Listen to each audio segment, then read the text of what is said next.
Hop, Nilufar, qarang. Bugun sizga nima to'g'risida tavsiya bermoqchiman. Masalan, mana bu double face yoqa. Bu yoqani sariq bilan qorani aralashtirib to'qilyapti. Ya'ni bu yerda qarang. Orqasida qora rang bor bo'lgani uchun bu sariq mana bu sariqdan farqli bo'lib qolgan. Tushundingiz-a farqini? Xuddi shunaqa yana oq bilan sariq aralashgan variant.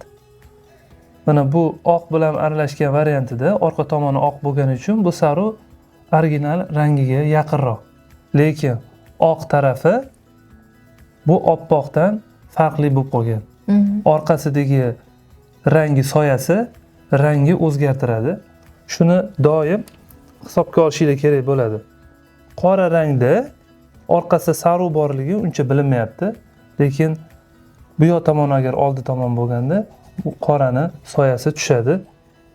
Ranglar ozgina adashtiradi. Shuning uchun mijozlarga namuna qilayotganda rangi o'zgarishlarini, rang kombinatsiyalarini hisobga olib kerakli tavsiyalarni berishingiz kerak bo'ladi.